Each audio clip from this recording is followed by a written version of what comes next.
بسم الله والصلاة والسلام على رسول الله وعلى آله وأصحابه ومن والاه.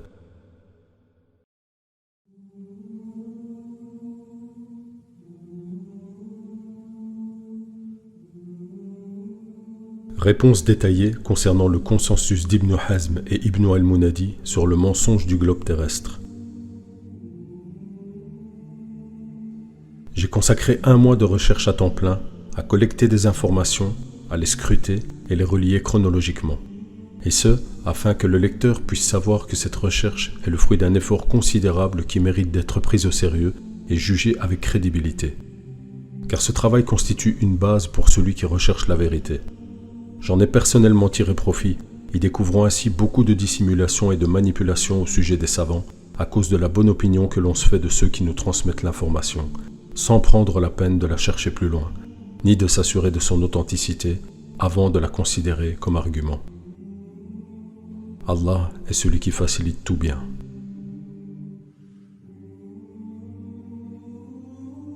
Et si les traductions des livres de philosophie grecque n'étaient jamais parvenues aux musulmans? Si les traductions des livres de philosophie grecque n'étaient jamais parvenues aux musulmans, alors Ibn al-Munadi n'aurait pas été influencé par leur niaiserie et Ibn Hazm, al-Razi et d'autres, qui ont été les premiers à embrasser cette idéologie, n'auraient pas été obligés d'interpréter et de déformer les versets du Coran pour se conformer aux mensonges des philosophes athées et semer ainsi la discorde chez tous leurs successeurs affectés par leurs propos, jusqu'au point où certains érudits infèrent ces mensonges et en font des preuves incontestables alors qu'elles ne sont qu'illusions et imaginations. Un témoignage honnête. Quand Ibn al-Munadi et Ibn Hazm avaient parlé à l'unanimité de la rotation de l'orbite des cieux, ils ont cité les paroles de ceux qui étaient unanimement d'accord là-dessus parmi les compagnons et les salafs, ce qui relève de l'intégrité dans la transmission véridique de la science. Mais lorsqu'ils ont parlé à l'unanimité du fait que la Terre était de forme sphérique, ils ne se sont référés à aucune parole de l'un des compagnons ou des prédécesseurs, et n'ont rapporté à ce sujet le moindre verset ou hadith prouvant la sphéricité de la Terre. Alors, à qui faisait-il référence lorsqu'il parlait du consensus sur la sphéricité de la Terre? À cet égard, nous voulons savoir qui sont les musulmans avant Ibn al-Munadi qui ont dit que la Terre était sphérique et à qui ce consensus fut-il attribué. En effet, il est naturel que lorsqu'on dit qu'ils ont été unanimes sur un fait, ce pronom « il » vise notamment le consensus des salafs, et donc on le rapporte, et ce, afin d'appuyer cette opinion. Pour ce faire, nous allons passer en revue ceux qui, avant Ibn al-Munadi, affirmaient que la Terre était ronde, pour savoir à qui faisait-on référence lorsqu'on parle du consensus des musulmans concernant cette sphéricité. Tout d'abord, quand? L'histoire depuis le début. L'histoire a commencé lorsqu'Allah nous a éprouvés par les philosophes perses d'Iran, adeptes de la passion, des divertissements, du chant et de la musique. Ils ont été parmi les premiers à dire, sans aucune preuve tangible ou scientifique, que la Terre était ronde, car influencés par les anciens astronomes philosophes tels que Ptolémée et Platon. Sans le moindre doute, les Perses avaient un long héritage dans le domaine de l'astronomie et de la poésie, et Allah eut dit vrai à ce propos. Quant aux poètes, ce sont les égarés qui les suivent. Sourate Les Poètes, verset 224. Avant de les mentionner dans l'ordre, je dois d'abord mentionner les 2 premiers qui ont parlé du mythe selon lequel la Terre serait ronde. Il s'agit du philosophe arabe Yaqub al-Kindi et de l'astronome mathématicien Ahmed bin Mohammed bin Kathir al-Farghani. Ce dernier est mort en l'an 247 de l'Hégire. Il a été plus influencé par l'astronomie que par les philosophes de l'athéisme. L'un de ses livres les plus importants fut Kitab fi Jawami' al-Ilm al-Nujum, lequel était un résumé descriptif du livre L'Almageste du philosophe grec Ptolémée. Al-Farghani était un contemporain d'Al-Khawarizmi à l'époque abbasside et n'était pas un connaisseur de sciences religieuses. Sa seule référence en inférence astronomique fut les livres de philosophes grecs et toutes ses études furent donc basées là-dessus.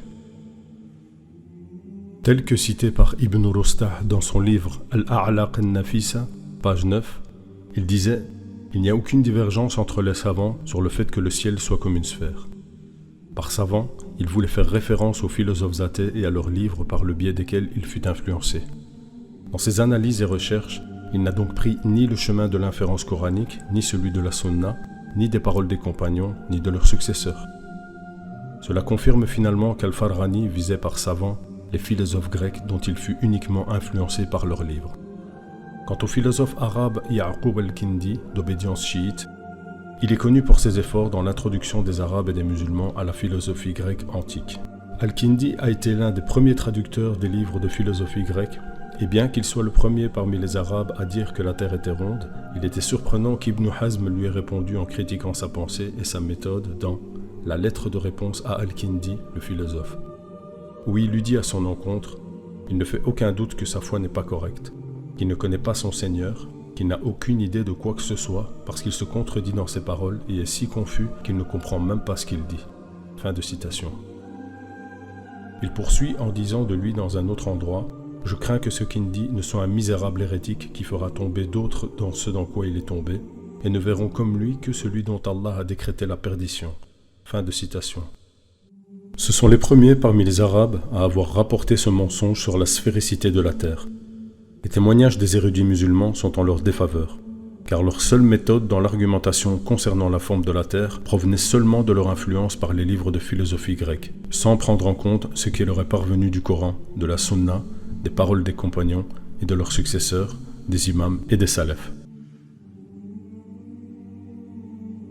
Nous allons maintenant commencer par les philosophes perses après Al-Kindi et Al-Farghani, qui ont dit bien avant Ibn al-Munadi que la Terre était ronde.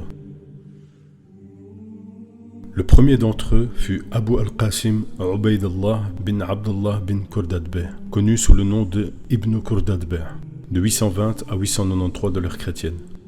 Son père était particulièrement désireux de lui faire apprendre la musique par Ishaq al-Mawsili, célèbre chanteur et musicien de son époque, très connu pour le chant et la musique. Ibn Qurdadbeh est ainsi devenu l'un des chanteurs et musiciens les plus célèbres et les plus talentueux de son époque. Qurdadbeh était un poète jouant du oud, intéressé par la musique et le divertissement, et un célèbre géographe perse. Il a été influencé par l'astronomie de philosophes tels que Ptolémée, après avoir traduit leurs livres. Il a cru en la sphéricité de la Terre sans faire référence à aucune preuve coranique de la Sunna ou des paroles des compagnons, ou même des expériences scientifiques. Son grand-père, Qurdadbeh, était un mage et s'est converti à l'islam par des Baramika, anciens majous du Khorasan convertis à l'islam. Ubaydullah est né à Khorasan. Le nombre de ses livres atteint les 10, dont le plus célèbre est le livre des chemins et des royaumes sur l'astronomie, Al-Masalik ou Al-Mamalik an al-Falak, qu'il a écrit en 232 de l'Hégire, 846 de l'ère chrétienne, dans lequel il disait « J'ai trouvé que Ptolémée avait clarifié les limites et explicitement exposé sa vision de l'astronomie dans sa langue d'origine, alors que je l'ai transmise dans une langue correcte. » Fin de citation. Ubaydullah admettait ainsi qu'il a été influencé par la pensée de Ptolémée parce qu'il ignorait le Coran, la Sunna et les interprétations des compagnons et de leurs successeurs, car cela n'était pas son domaine de compétence. Il a appris de Ptolémée le concept fallacieux de la Terre sphérique sans se référer à la vision islamique, ni à la science religieuse et encore moins à l'opinion des salafs, croyant que ces mensonges philosophiques constituaient une référence scientifique. Ptolémée croyait que la Terre était une boule fixe autour de laquelle tournaient les astres, le Soleil, la Lune, et qu'elle ne bougeait pas, et non pas qu'elle tournait autour d'elle-même ni autour du Soleil comme on le prétend aujourd'hui. Ibn Qurdadbeh a transmis de lui ce faux concept, et c'est pourquoi cette fausse information a été transmise à travers les générations jusqu'à ce qu'elle parvienne au cheikh Ibn al-Munadi, qui à son tour l'eut transmise à ceux qui sont venus après lui parmi les savants musulmans. La fatwa s'est donc basée sur cela comme si c'était une évidence et un fait constant, malgré qu'Ibn al-Munadi n'ait déduit cela ni du Coran, ni de la Sunna, ni des paroles des pieux prédécesseurs. Ibn Qurdadbeh est le premier à avoir imaginé le mythe de la gravité terrestre, devançant ainsi Isaac Newton de près de 800 ans. À ce propos, il dit « La terre attire le poids de leur corps car la terre est comme une pierre qui attire le fer, c'est-à-dire un aimant. » À partir de là, a commencé la propagation du mensonge de la sphéricité terrestre parmi les musulmans, par ignorance et sur une base purement philosophique. Elle s'est rapidement répandue depuis l'époque de l'athéisme grec, passant par les philosophes perses qui ont influencé les philosophes arabes jusqu'à atteindre les érudits musulmans. Ils ont alors entamé une nouvelle interprétation du Coran afin que le sens apparent des versets corrobore avec les mythes philosophiques anciens et tardifs. Malheureusement, les géographes après Ibn Khordadbeh ont été influencés par les mensonges qu'il a transmis des philosophes de l'astronomie tels que Ibn Hawqal, Ibn Jubayr, Al-Idrisi, Ibn Battuta, Al-Biruni, et ont ainsi construit leurs études en se basant sur l'astronomie philosophique grecque et tout ce qui est bâti sur du faux et partant faux. Puis vint après lui Ibn Rostah Ahmad ibn Omar, surnommé Abu Ali ibn Rostah, mort vers 919 après Jésus-Christ, qui était également un géographe perse d'Ispahan et qui bien sûr fut influencé dans ses écrits géographiques et astronomiques par Ibn Khordadbeh, Abu Mu'ashir al-Balkhi et al-Farghani, le philosophe et astrologue. Il n'avait également aucune connaissance du Coran ni de la Sunna, ni des paroles des compagnons et des suiveurs, car ce n'était pas son domaine de spécialisation. Il fut le premier à décrire la taille de la Terre comme un atome par rapport au ciel, disant dans son livre Al-A'laq al-Nafisa, page 13, « La taille de la Terre par rapport à celle du ciel est comme un point au milieu du cercle. » Et il dit à la page 14, « La planète Terre est plus petite que la plus petite planète vue dans le ciel. » Intéressé par l'étude de la géographie astronomique, qui repose sur l'étude des dimensions, il faisait ainsi partie de l'école régionale de géographie arabe de son époque. Ses écrits ont été repris par de nombreux géographes qui lui ont succédé, comme Al-Idrisi, Al-Biruni, Ibn Hawqal et d'autres. Cela prouve bien que toutes leurs découvertes étaient basées sur des hypothèses et des études invalides, en raison des informations largement répandues concernant la sphéricité terrestre.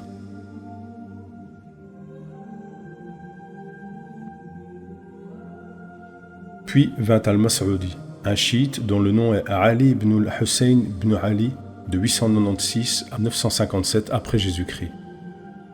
Al-Mas'udi écrivit sur le mythe de la sphéricité de la Terre un an avant sa mort, en 956 après Jésus-Christ. Son livre At-Tanbih wal-Ishraf. Il s'agit d'un historien et voyageur chevronné qui a parcouru beaucoup de pays, mais ignorant de la charia. Il lui suffit comme ignorance d'être un chiite égaré. Né et élevé dans la ville de Bagdad, il fut, comme la plupart des géographes arabes, influencé par l'idée des 7 continents émis par les Grecs et les Perses. Dans ses livres Minhaj al-Sunnah et Tarikh al-Mas'udi, le cheikh Ibn Taymiyyah a réfuté ses propos, des mensonges que seul Allah Tout-Puissant peut recenser. Après ces explications, il nous apparaît clairement que la croyance et le savoir de ceux qui ont transmis le mythe de la sphéricité de la Terre avant Ibn al-Munadi et Ibn Hazm, avec lesquels ils ont égaré les musulmans, sont totalement faux. D'autre part, ceci nous démontre bien la manipulation autour du consensus rapporté par Ibn al-Munadi et Ibn Hazm sur cette question. Et malgré cela, il y a encore aujourd'hui des érudits qui chantent les louanges de ce pseudo-consensus en pensant qu'il est authentique. Il ne fait aucun doute que l'imam Ibn al-Munadi et l'imam Ibn Hazm sont des érudits, à qui l'histoire témoigne de leur sincérité, de leur intégrité et de leur savoir, et par qui Allah a fait bénéficier les musulmans jusqu'à ce jour, certes.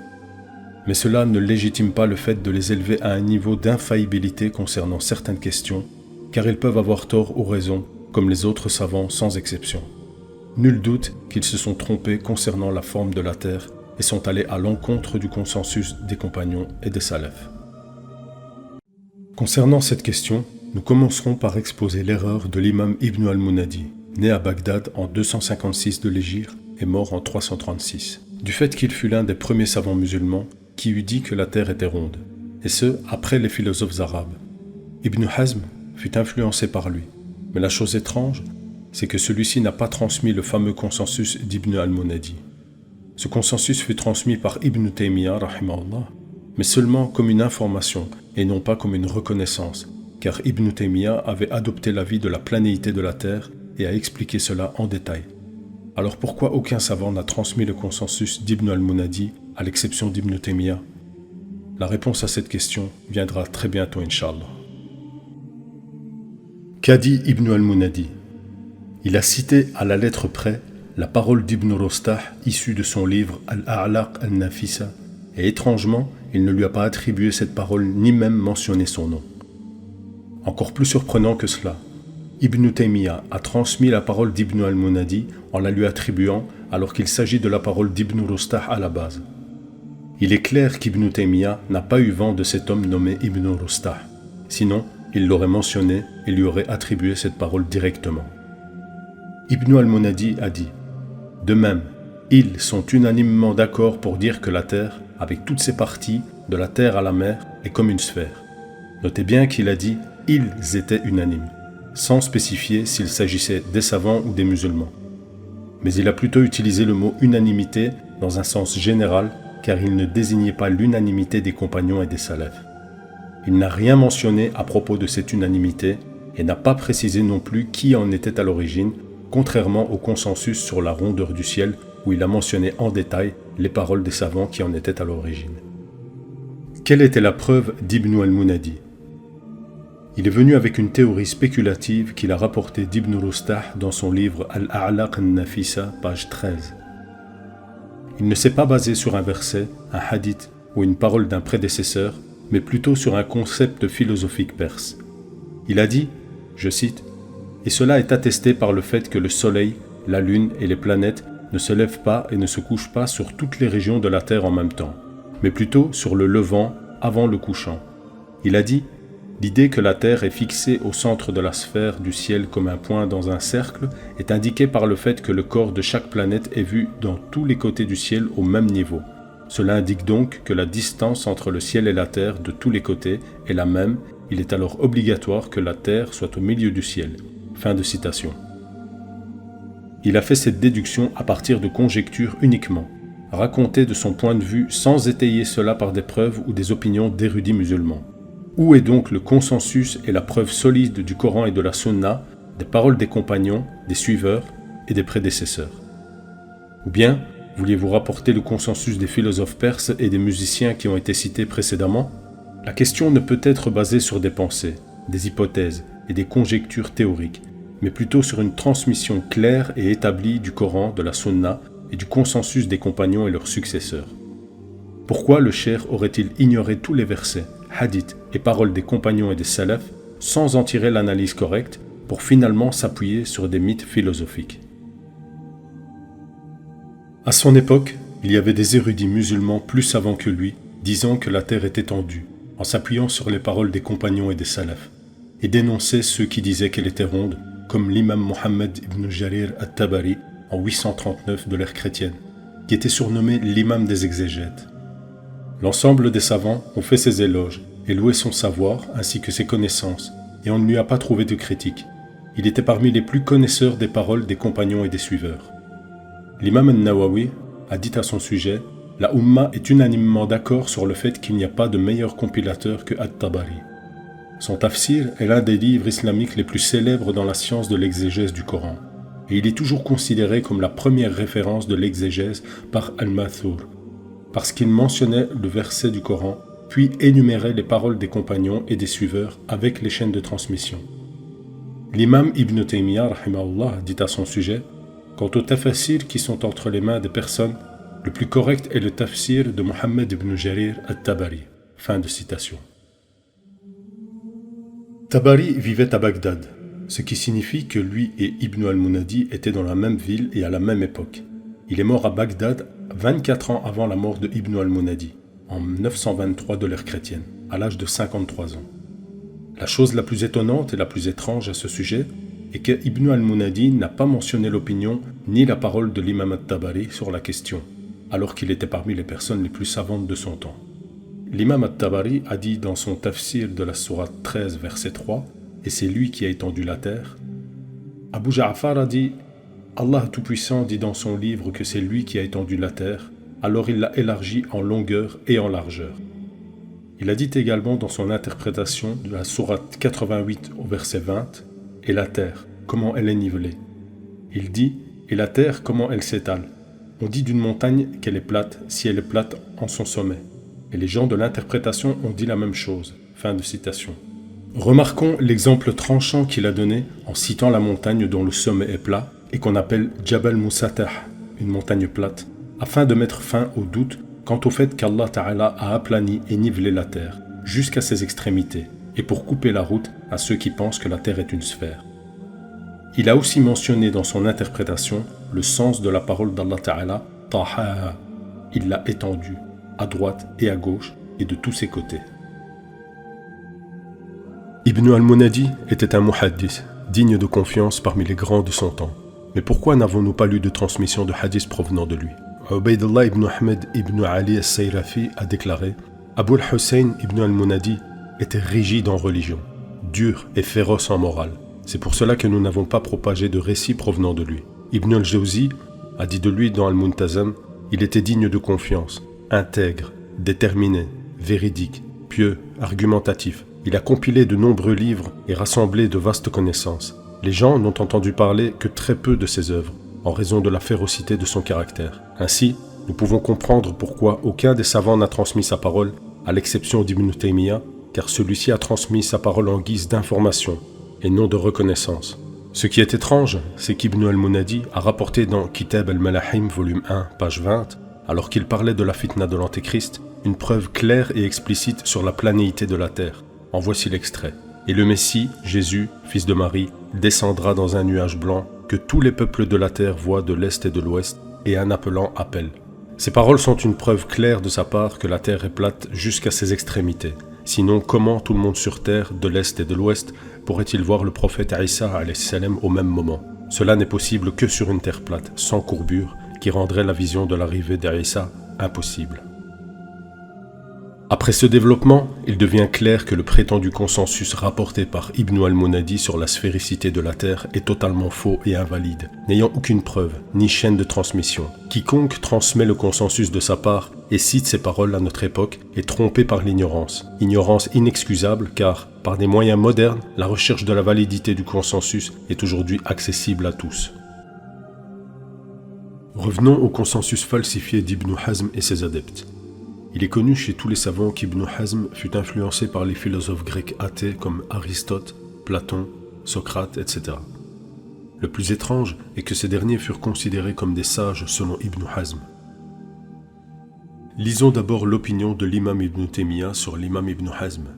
Il dit à son propos « Bien qu'Abu Muhammad Ibn Hazm soit le meilleur, le plus savant en hadith et plus révérentiel envers celui-ci et ses porteurs que les autres en matière de foi et de prédestination, il se fut mêlé aux paroles des philosophes et des mu'tazilites sur les questions des attributs divins, ce qui l'eût empêché d'être en accord avec les gens du hadith dans leur doctrine.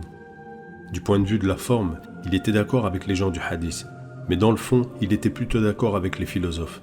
C'est pour cela qu'il a été vilipendé par les juristes, les théologiens et les spécialistes en matière de hadith parce qu'il a nié la signification des commandements, des interdictions et des dérivations, comme il a nié entre autres les prodiges parmi les adorations du cœur, ajoutant à cela sa calomnie contre les aînés, l'extravagance dans la négation des significations et la prétention de suivre les apparences matérialistes, même s'il a en termes de foi, de religion et de science, ce que seules les personnes arrogantes peuvent rejeter. Cette introduction concernant la réponse à Ibn Hazm ne vise pas à réduire de sa valeur ni de sa science, ni à remettre en question son approche ou le fait qu'il soit un imam au service de la communauté, ayant laissé un héritage et des trésors dont les musulmans bénéficient jusqu'à présent, mais plutôt pour comprendre les causes qui ont affecté son opinion sur la forme de la terre et exposer sa sensibilité aux mythes de philosophie grecque. Aussi, allons-nous le prouver en détail, Inch'Allah. Qu'a dit Ibn Hazm?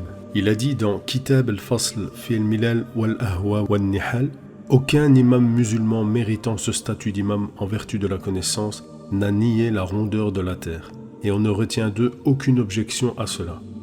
Le cheikh a mentionné que les imams des musulmans sont unanimes. Quels sont les imams auxquels il fait référence? Pourquoi ne pas citer le nom de l'un d'entre eux? Pourquoi n'a-t-il pas mentionné leurs paroles? Où est ce consensus des imams que vous revendiquez, Cheikh Abu Muhammad, alors que vous n'avez même pas cité l'opinion d'Ibn al-Munadi et sa prétendue unanimité? Nous avons recherché ceux qui disent que la terre est arrondie avant vous, et nous n'avons trouvé que des musiciens philosophes, des adeptes du divertissement et des chiites. Ceux-là ne sont pas les imams des musulmans. La vérité, qui m'a franchement étonné à travers ces recherches, c'est que j'ai trouvé que les imams des musulmans qui étaient avant Ibn Hazm étaient unanimes sur l'extension et la planéité de la terre. Je ne sais pas pourquoi leur consensus a été ignoré, alors qu'ils sont les imams de la connaissance dans l'interprétation du Coran. Et à leur tête se trouvent l'imam al-Tabari, puis l'imam Abu Layth, al-Samarkandi, l'imam al-Qahtani, l'imam Abdul Qahir al-Baghdadi, l'imam al-Mawardi, l'imam Abul Qasim al-Qushayri, etc. Tous furent d'illustres imams de l'islam vivant avant Ibn Hazm. Ils ont unanimement convenu sans diverger de l'extension et de la planité de la terre. Quelle est la preuve de Cheikh Ibn Hazm? Abu Muhammad Ibn Hazm dit « Plutôt les preuves du Coran et de la Sunna sont venues avec la rondeur terrestre. Allah Tout-Puissant n'a-t-il pas dit « Il enroule le jour sur la nuit et il enroule la nuit sur le jour ». Ceci est la preuve la plus explicite relative à l'enroulement du jour sur la nuit et vice-versa. » Fin de citation.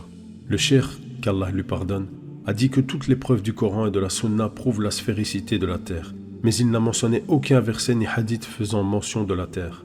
Il a mentionné un verset qui parlait du mouvement se produisant dans l'orbite du ciel, l'enroulement de la nuit sur le jour et l'enroulement du jour sur la nuit. Allah dit « Et c'est lui qui a créé la nuit et le jour, le soleil et la lune, chacun voguant dans une orbite, et non pas chacun voguant sur terre. Les orbites sont situées dans le ciel et non sur la terre, donc le mouvement d'enroulement ou d'alternance se produit dans le ciel et la terre n'a aucun rapport avec cela. Et la grande catastrophe, c'est qu'il a interprété le sens du takwir, l'enroulement, par un sens opposé au sens apparent du verset, alors qu'il était zahirite. Viendra ainsi la réponse des compagnons et salaf à ces propos. Le cheikh s'est appuyé sur une interprétation qui contredisait celle des compagnons et des disciples, selon ce qui fut rapporté par ces derniers, d'après l'imam Ibn Kathir, lorsqu'Allah dit, dans le sens « Il enroule la nuit sur le jour et enroule le jour sur la nuit », c'est-à-dire il les a assujettis, courant et s'alternant, ne se figeant pas, chacun d'eux cherchant désespérément à rattraper l'autre. Et selon sa parole, il couvre le jour de la nuit qui poursuit celui-ci sans arrêt. C'est le sens rapporté par Ibn Abbas, Mujahid, Qatada, Al-Suddi et d'autres. Fin de citation. Ainsi, le vrai sens du verset est le flux et la succession de la nuit et du jour, l'un après l'autre, chacun d'eux suivant l'autre et courant derrière lui. Les compagnons et leurs suiveurs étaient tous d'accord là-dessus. Cependant, le cheikh Abu Muhammad Ibn Hazm a interprété le sens takwir en tant qu'enroulement de la terre sur elle-même, et non pas enroulement de la nuit sur le jour comme les compagnons et leurs élèves l'avaient précédemment conçu. Honorable cheikh, où le verset mentionne-t-il que des parties de la terre s'écroulaient les unes sur les autres? Où avez-vous vu à la base que le mot terre était mentionné dans ce verset? Pourquoi le cheikh a-t-il ignoré les versets explicites du Coran qui mentionnaient clairement la forme de la terre dans son entièreté, avec aplani, tapis, et d'autres termes comme aplati, étendu, nivelé, ainsi que le consensus des compagnons, de leurs élèves et des salafs avant lui? Il s'est appuyé sur un verset qui ne mentionnait pas la terre, ni de près ni de loin, et a inversé son sens pour arrondir la terre, contredisant ainsi l'explication des compagnons et de leurs élèves. Est-il possible qu'il ait oublié cela, ou qu'il n'ait pas eu connaissance de cela, alors qu'il fut d'un niveau scientifique très élevé? Le cheikh a donné à titre d'exemple une explication de rondeur, disant « C'est tiré de la kawara al-imama, enrouler le turban, qui est le fait de l'enrouleur, et cela stipule la sphéricité de la terre, et la rotation du soleil aussi. » Pourquoi, cheikh, avez-vous pris comme exemple l'enroulement du turban qui n'a rien à voir avec la terre, et pris cela en tant que texte sur la rotondité de celle-ci? Or, vous n'avez pas encore prouvé que la terre était ronde, ni par les preuves coraniques, ni par la sunna, ni par les paroles des compagnons et des suiveurs, ni même par les paroles de l'un des imams des musulmans méritant ce statut, selon ce que vous dites. Où est donc le texte prouvant que la terre est sphérique? Donnez-nous au moins un exemple de votre imagination pour que vous soyez en accord avec votre perception, laquelle n'a rien à voir avec la réalité, ou vos exemples personnels constituant ainsi des textes. Le cheikh est passé à l'effet de la lumière du soleil, comme s'il avait parachevé la question sur la sphéricité de la terre et les preuves et arguments indénombrables subjacents, alors qu'il n'a en fait rien prouvé et n'a jamais rien dit concernant le sujet. Ce qu'il avait dit n'a rien à voir avec la forme de la terre. Il a dit « C'est du soleil que provient la lumière du jour quand il se lève et l'obscurité de la nuit quand il se couche, alors que le Coran en dit le contraire, et par le jour quand il éclaire, et par la nuit quand elle l'enveloppe. C'est le jour qui éclaircit le soleil, et non l'inverse, et c'est la nuit qui couvre le soleil, et non son absence. » Il a écrit une longue dissertation, exposant son point de vue plein d'inexactitudes, que nous n'évoquerons pas maintenant jusqu'à ce qu'il dise « Quant à ceux qui disent que la terre est arrondie alors que tout le monde à la surface de la terre ne prie le dhuhr qu'après le milieu de sa journée, toujours dans toutes les conditions, à tout moment, en tout lieu, et ceci est évident et nullement caché. » Pourquoi le cheikh dit-il délibérément dans son explication « Ils ont dit et ils sont unanimes », dupant ainsi le lecteur non averti, alors qu'en réalité, il n'y a personne qui eût dit cela. Le cheikh ne mentionne aucun nom de ceux qui auraient dit cela ou qui prétendaient à l'unanimité à ce sujet. Viserait-il par « ils ont dit » ou « ils étaient unanimes » les philosophes grecs et perses dont les paroles l'ont influencé directement? C'est pourquoi il n'a pas voulu les mentionner. Car après une longue recherche, il nous est apparu clairement qu'il n'a aucune autre référence, hormis celle des 10 philosophes, appuyant ainsi son point de vue. Ceux-là sont les propos d'Ibn Hazm, son propre consensus, et les preuves de celui-ci que certains érudits musulmans contemporains ne cessent de répéter par ignorance. Où est donc ce consensus? Et où sont donc ces preuves prouvant la sphéricité de la Terre? Pour toutes ces raisons, quiconque argumentait à la base de ce consensus et de ces paroles, son argumentation serait incongrue, invalide et partant rejetée. Il n'y a aucun argument ou preuve en elle, mais plutôt elle est contraire au consensus accepté par la communauté, qui est le consensus des 3 premières générations parmi les compagnons, leurs élèves et des salafs après eux. Je dis donc à tout érudit musulman ignorant ce sujet, ne le jugeant qu'à travers les déclarations de ceux qui se sont trompés sans vérifier, qu'il craigne Allah, car le jour de la résurrection, il sera responsable pour sa négligence du dépôt qu'est la science et sa transmission telle qu'elle nous est parvenue des compagnons et de leurs disciples. Car par son ignorance et sa négligence, on soutient la propagation de la pensée athée parmi les musulmans, qu'on le veuille ou non. Quant à la diffusion du savoir aux gens, on sera tenu responsable de sa négligence et de sa malhonnêteté intellectuelle le jour de la résurrection. Cela sera un argument qui jouera contre soi, car on aura contredit ceux dont Allah a agréé les actes, le savoir et la compréhension de la religion, au profit de ceux qui s'opposaient à lui, parmi les philosophes athées, sans même vérifier leur dire ou se soucier de leurs fausses croyances.